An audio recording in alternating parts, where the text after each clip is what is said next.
सीधा भाव पे आवत ही देखल जा। ए आदरणीय हमहन के बीच में आज पिताजी ना बढ़न।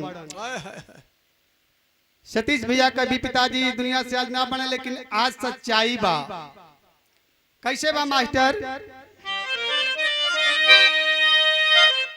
आरे सपनों में होई नहीं कबहू मिलनवा।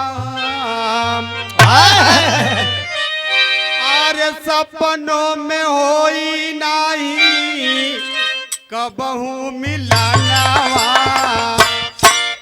बाबूजी सपनावा हो गईले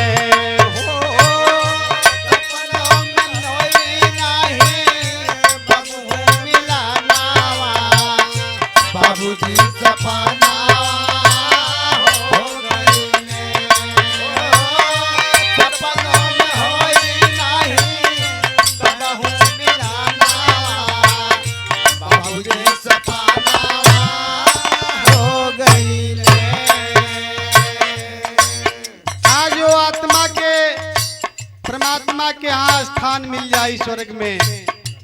आज के बाद वो आत्मा ये जमी से वो लोक में चल जाए। सपनों में होई नहीं कबहू मिलनवा। सपनों में होई नहीं कबहू मिलनवा। बाबूजी सपनावा हो गई।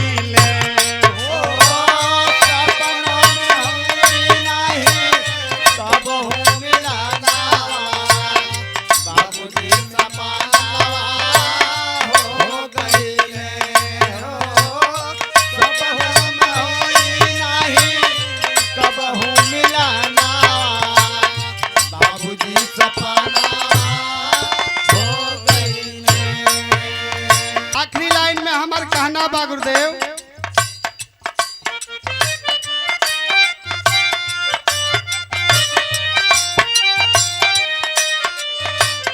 सत सत नमन करी हमहु चरण में।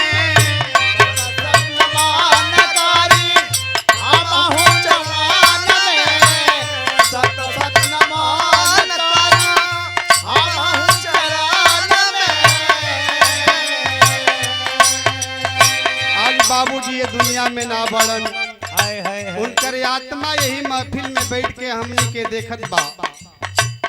सत सत नमन करी हमहु चरण में।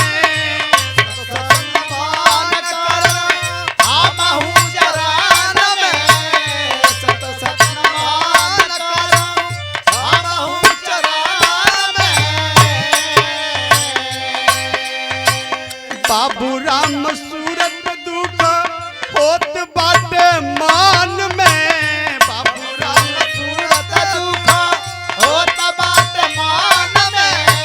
बाबू राम सूरत मान होत बाटे मान में।